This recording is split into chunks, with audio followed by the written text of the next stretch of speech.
What's going on, man? It's your boy DMV Hustling News, and who we got right here? James Hutchins. James Hutchins, man, right here, man. We got Incarcerated Lives Matter in the building, man. How you doing today, man? I'm doing great, man. It's an honor and a pleasure, man. Man, I appreciate you, bro. You know, you've been in support of DMV Hustling News for like years, man, and I've been also in support of your movement as well. Yes, sir. You know what I'm saying? Definitely, though. So, first and foremost, I want to know something about you, though. You know what I'm saying? So, where you coming from? Well, basically, my name's James Hutchins. I'm the founder of Incarcerated Males and Females Incorporated.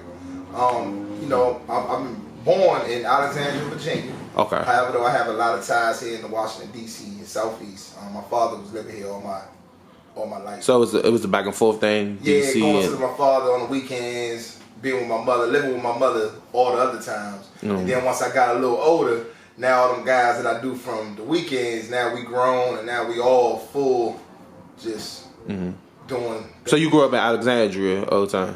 Yeah, I was in Alexandria to the age of 14. 14? Yeah, then I went to Clinton, Maryland. Okay, went to Clinton, Maryland. So you basically grew up DC, Maryland, Virginia. For real. Yeah, like, yeah. That's what I tell people all the time, man.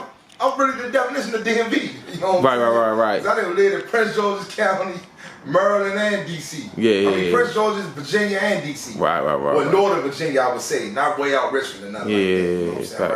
Right across the bridge. Right across the bridge. Okay. So did you grow up in like Alexandria City, or you grew up more in the Richmond Highway area? Alexandria City. Alexandria City. Right there where you would call the west side of Alexandria.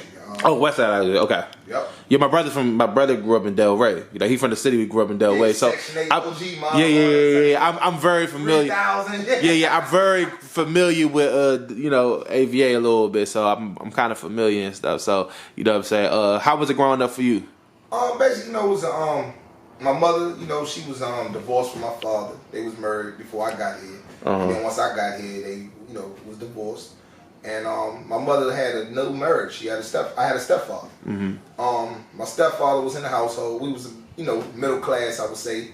We never lived in like the projects, but we was still struggling. You know what I'm saying? But growing up, I had an older brother and an older sister. I was the youngest. And my stepfather, he was a guy from DC, uptown DC, Northwest, and he was a drug addict when I was a kid, a heroin addict, I would say. And I speak on all the time that was the first person that ever gave me this honor, I would say, as far as putting me in the system with the police. At the age of 14, he found a pistol in my house, and he called the police on me. Right. Instead of just taking a pistol and going on my body or something, you know. What I'm saying? Telling you, because this is like kind of like your like not your father. He's your stepfather. But he's like my father figure. Yeah, your father figure. That's why I like the Redskins and why I like the Lakers and why I shoot dice. He showed me all that because that was my father. Basically. Right. He raised you. You know what I'm saying? Yeah. You know what I'm saying? And he did that to me, man. And that's what the honor thing from then on always been in my blood, I would say, because I really, that stopped our relationship. You know what I'm saying? He eventually ended up getting divorced with my mother as well. So I told my mother he wasn't good. You know what I'm saying? Especially after he did that wild stuff. You know what I mean? So that. What made you get to a point where you had to have a pistol in your household, though? I was selling drugs, man. I was I jumped off the porch at 12 years old. I was first started as a marijuana dealer. Then I went to crack cocaine.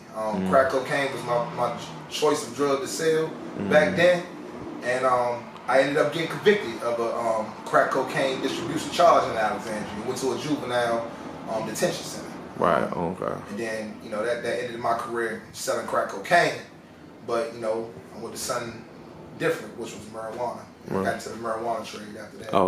Okay. So you stuck strictly to marijuana after crack cocaine. Like you just like, no, I'm not dealing with crack cocaine no more. I never sold crack cocaine again after I got convicted of it. Okay. Back in whatever year that was, when I was 16 years old, I got my first distribution of crack cocaine charge. And what actually was the reason why you actually started selling drugs? Did you just really want fast money? You didn't want to work for nobody, or was it more so like you wanted to help Mom Dukes out? Help the family. What it was my sister, man. All her boyfriends and stuff they was drug dealers, man. You know what I'm saying? She get me all the time when I speak on that in my interviews and stuff, but I just keep it real, man. I was fascinated by that. Back then it was Sergio Shakini sweatsuits and stuff, and gold chain links, man. Right. That's what our guys was wearing, and that's what our guys had, big wads of money and jewelry and you know, nice cars. And I got fascinated with that by just being in the household, seeing my sister dating those guys. My sister 8 years older than me, so you know, that's what got me, you know, thinking, what's up with that? You know what I'm saying? Yeah. And then from there, you know, I was a good kid until then. You know what I'm saying? When I turned, You wanted that fast money, yeah. You ain't never think about, man, maybe I should do it the right way. Maybe I should go get a job or something. Or, never. Never. Not when I was a kid. I never had that mentality. It just took me to the age of 40 to file my first taxes ever in my life, man. Wow. You know? Wow. So it's like, you know, at the end of the day, man, that drug trade was very known back in the 80s, or late 80s, early 90s. And I was a product of that, man. You know, especially this area, DC, Maryland, Virginia area. It was infested with drug activity. Compared to now, how was Alexandria, Virginia? Because I remember they had a documentary. Like, remember they did the DC documentary, and they had actually touched bases on Alexandria, Virginia. How was it back in the 90s? You know what I'm saying? Early 2000s. It was basically a place where you can go and get your money triple of what you can make here in DC. Oh, so it was a hustle. Yeah, if you was a dealer, you know what I'm saying, you get your work from here and take it to Virginia, it's 3 times more of the value. You know, because a lot of people out there wasn't too hip. Well, a lot of the users out there wasn't too hip of the prices and the size of the prices. You know what I'm saying? The quantity and the quality of the product that you make. So you'll make, like I say, 3 times more of selling out there than what you would make selling in DC. Right. So you go get your working. Back then, I can say because I was convicted back then for selling crack cocaine. It was things called working 50s back then, man. You know, you go get your working 50, you make 300 with that junk in Virginia. You come to DC, get to work. And you also having family ties in the city, you kind of already was hip, whereas somebody from out there then wouldn't, you know, they never really left Virginia too much. Yeah, I actually had, you know, a couple of my buddies that had brothers, you know what I'm saying, I was very high ranked in that drug market. Right. You know, I had the plug. Yeah, but you had the knowledge too, that's what I meant. Like, oh yeah. Yeah, like you know what I'm saying, because like you said, your father was in the city, so you was always with your family in the city on the weekends, summertime and stuff. So you kind of already knew how the game goes, you know what I'm saying, a little bit more. Yes. You know what I'm saying, on the DC side. Yes. Okay. Yes. Okay. Yeah. Okay. All right. So we so you know, we had talked earlier. So what was the situation where you had to actually do time within? You know, you said you was facing up to 20 years. Yeah. April 2012, I was indicted. I was indicted for conspiracy of importation of marijuana, conspiracy of possession with intent to distribute marijuana, conspiracy of racketeering of a marijuana organization, and conspiracy of money laundering of marijuana proceeds. I went to trial. I got found guilty. This was back in 2012. They gave me a 20-year sentence. My 20-year sentence was 4 years in prison, 16 years over your head, and once you upon release, it's 10 years of probation. So I don't get off probation until 2025. That was a harsh, you know, I would say sentence, because I got found guilty on all 4 counts. And but if I wouldn't have had got that time, I might still be selling drugs right now. You know what I'm saying? So that prison bed woke me up and showed me the other side of the things that we glam out here, or the things that we look at that is the right thing to do as far as drug selling, man. You know what I'm saying? It showed me a whole nother side, right, and showed me who the true people are that will be around me and who will be with you while you're going through that harsh time. And that's what started, though, Incarcerated Lives Matter. Yeah, and I was going to ask that right there. You know what I'm saying? Because I was going to ask that. You know, you was living in... Because I'm assuming from that time you was young, when you say, I'm going to be full-time marijuana seller, and did you get caught up with the law between that time? Or was that the one that said, you know what, we're going to give you the 20 years? Nah, I got caught up a lot of time between that time. Okay. But I just had a good lawyer. I had money, man. I was getting money. Right. So, you know, back then you can pay for a lawyer, you get, you know, you can kind of get the case dismissed or, you know what I'm saying, thrown out. So, you know, I had a lot of previous arrests as far as marijuana. And also a lot of large money, a lump sum of money they caught with me at times. Right. But it always was getting thrown out of court, man. Congrats to my man Douglas Wood. I still talk to Mr. Wood to this day. Man. You know, me and my whole crew, we basically go there and take him a Jack Daniel whiskey bottle, and he knows it's from me. That's the way that we agreed him with. When we needed him to do one of our cases. But yeah, man, Mr. Douglas Wood, man. And before we get to the beginning, Incarcerated Lives Matter, what was the reason why you switched? You know, because I know you had got incarcerated. You know, just to get back to the earlier question, you had previously had got, you know, you was arrested for crack cocaine. What made you say I'm gonna go to marijuana? You know what I'm saying now? Because it seemed like in a way you was thinking above, like you was looking beyond, like, you know how like people be like you are already in 2025 with it because you know you see the legalization of it and stuff like that. Was at that time you was looking like, oh, maybe I won't get as much time because you know people they throwing harsh crack sentences now. You know what I'm saying? Maybe if I sell marijuana I won't get as much time, or was it like, you know, I want, you know, maybe you was thinking like legal businesses in the future for marijuana, or you wasn't thinking like that at all back in the days? Well, I switched over to marijuana because crack cocaine I felt was just you get more time. Right. Facts. So I said I'm gonna go ahead and start selling weed. That was my logic of it. You know what I'm saying? Even still though, it was something that gave me a 20-year sentence later. Yeah. Facts. But I wasn't thinking that back then. I was thinking that, man, you get caught with weed, you ain't gonna get nothing. Right. But you can make all this money with weed. Right. Smokes it. And I wasn't a person that smoked weed, so I said I'm gonna sell weed. Yeah, facts. Less time. You know what I'm saying? But they end up actually giving you a 20-year sentence. I know, man. And that caught me off guard too. It ain't like I knew that I was gonna get a 20-year sentence. I mean, I knew the rank I was in the drug trade, because they put in the papers I was speaking on it. They said I was like the whole distributor for the whole East region. Wow. The marijuana trade. I mean, you know, they gonna put all that extra stuff in the paper. Just to make a state, you know, quote unquote statement. On you, you know, and all that. So, you know, if anybody want to Google me, it's gonna say that James Hutchins. It's gonna tell you about all that type of money. They made it seem like you was the kingpin of marijuana sales. Yeah, basically, or the DMV or something. You know what I'm saying? Wow. They had me extradited as well to the state called Arizona. I had to go out there and do 9 months of my time because I got convicted out there as well for this whole same indictment. Yeah, man, they made it bigger than what it was, but it still was, you know, I was a marijuana dealer, man, before it was legal. Wow. So what actually started, so now you in jail, what started Incarcerated Lives Matter? Like, did it start in the jail, or was it something that you was thinking about when you was getting out of jail? Nah, it started directly when I first got in there. When I went to jail, I went to Alexandria City Jail, and I got in there and I saw a lot of great guys that was facing time or that had did enough time, and that was just in there with me. They was great guys, but they just ain't had no support no more from the outside. So that made them act a certain way, or that made them look a certain way, or that made them just not have no more hope.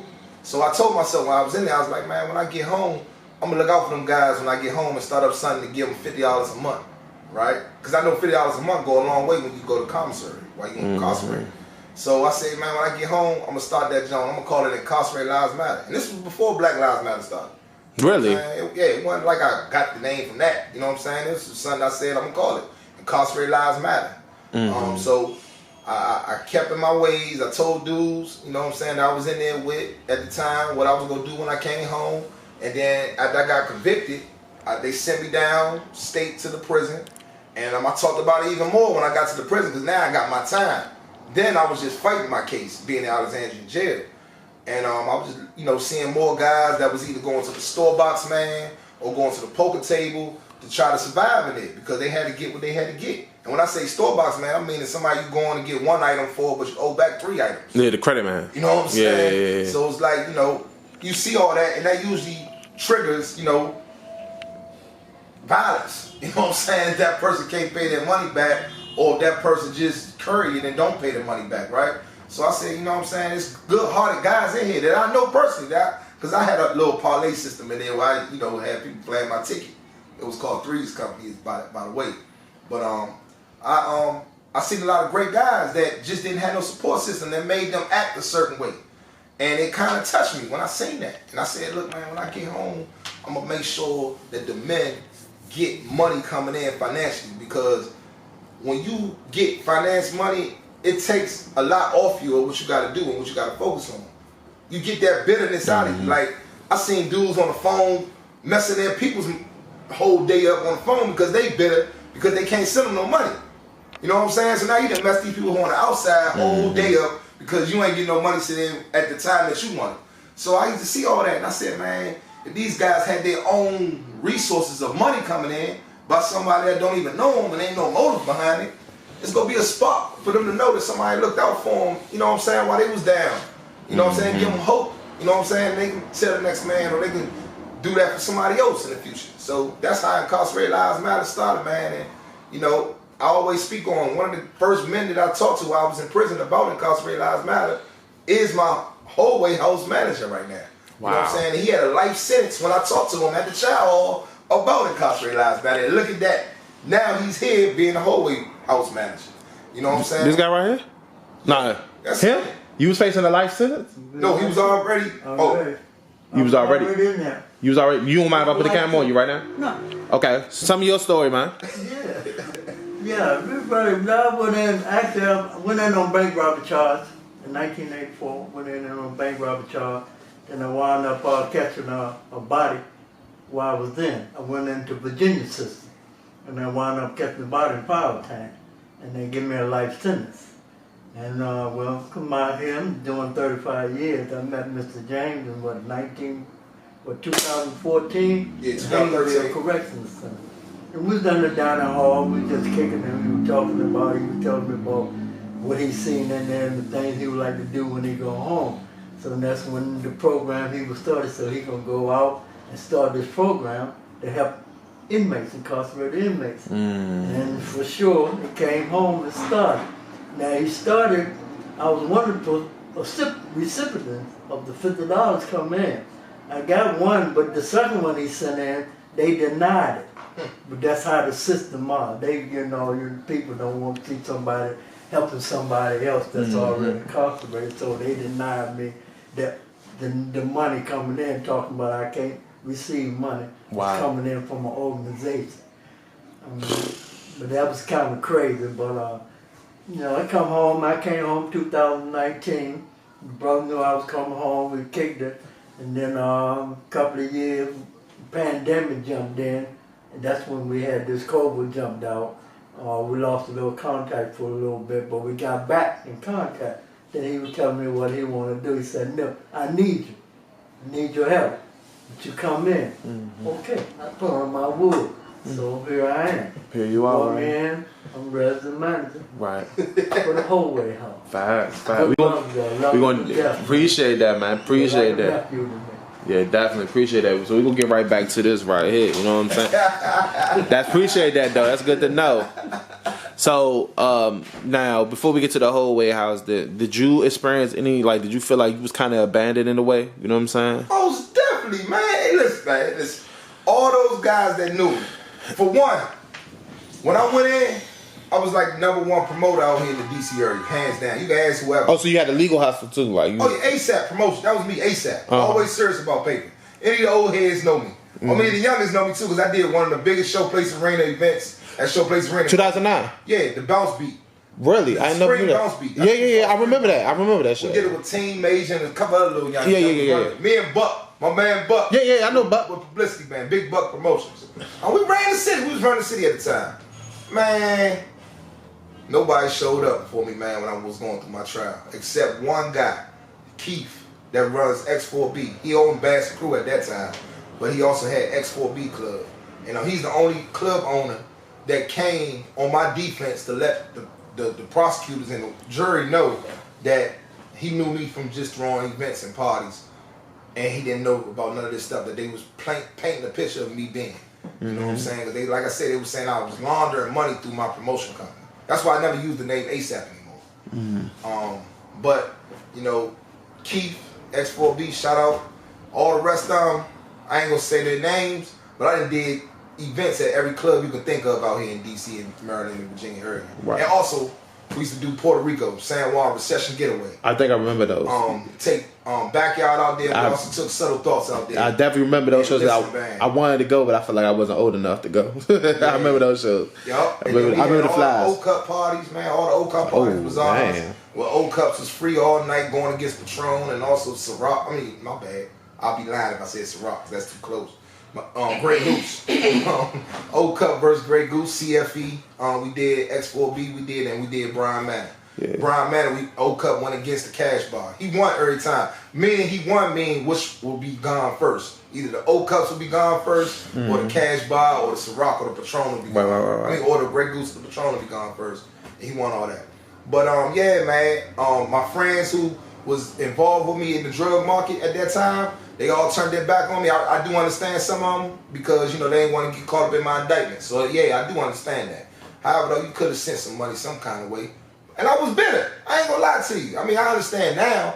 You know what I'm saying? That's probably why I got so much of a passion on what I do for others now, because I felt that pain. Right. And that pain could be tragic, man. You know what I'm saying? Because you felt that you did so much for others, and now it's your turn, and now everybody turning their back. You know what I'm saying? My family was much supportive, though. You know, my fiance, which had to go in on this. Oh, yeah, my fiance also went in on this bid, too. She had 9 months worth of time being incarcerated because of my actions. So my youngest son was actually in her stomach the whole time she did the 9 months. And they let her go out to have the labor of the baby, but she had to return back to the jail after she had our son. So, you know, my whole bid, I wasn't able to visit her because she was a co-conspirator on my case. So I wasn't able to see my woman my whole bid. What about your son? Was you able to see your son? Yeah, I saw him a lot. Yeah, my mother was bringing him down, you know what I'm saying, 3-hour drive down to the jail. Was that like a painful situation too? Like your son, you know, you watching your son kind of grow up in jail, like while you in jail, and he watching you, you know what I'm saying, like grow up, you know. Yeah, that was very, very critical, man, at the point in my time of dealing with seeing him and my other kids. I had 8 kids. They'd come in there and see me, but him personally, as him being basically birthed in jail, you know, he's a special one to us. You know what I'm saying? And that's how that goes, man. But the family did step up, and they looked out for them while we both was incarcerated. You know what I'm saying? Me and my fiance, and they made sure that they were straight, man. So we're gonna talk about. So you originally had a 20-year sentence, but it got reduced down to what, 8?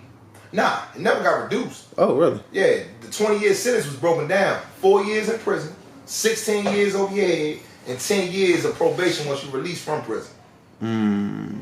That's how they broke the 20 years. Hold up. 4 years? 4 years in prison. 16 years over your head. So that means if you get another case, another charge, we could bring back this 16 years to add on top of whatever you got a case on to do. Plus, once you palm release of your 4 years in prison, you have to give us 10 years of probation.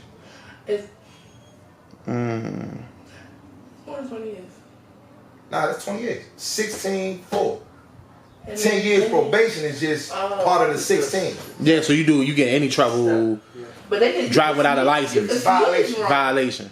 I was Uber driving one time, man, and they actually pulled me over, and the damn passenger had some drugs on him, and I had to go to court, and luckily they really felt what I was telling them, like, look, that wasn't mine. I ain't got nothing to do with what's in my car or who was driving with me, and they was trying to charge me, man, but they dismissed it and they threw it out in Fairfax County, Virginia. Yeah, man. Because the driver had drugs. No, because of the passenger. The passenger had drugs. Uber. Yeah, you were driving. I was driving the passenger, and they pulled us over. I think I missed or turned on red or something. They pulled me over, man. Took her out. She had all these drugs on her. She was a user though. It was cocaine, and E-pills, and all types of stuff she had on her, and they were trying to charge me with it. They locked me up and everything. Super Bowl weekend, man. When the Atlanta Falcons came back the Patriots came back on the Falcons. Yeah, I remember that game. Yeah, wow. I spent that whole weekend in jail, man. Wow. So how does that feel to have that over your head like that though? You know what I'm saying? Like, man, that's like the worst feeling in the world, man. Because it's like any actions that you do, you still know that you can get in trouble and get 16 years on top of whatever you get. Either found guilty or not guilty, because sometimes even if you get found not guilty, they still violate you for rearrest. Just for getting rearrested. And the judge can give you that full backup time.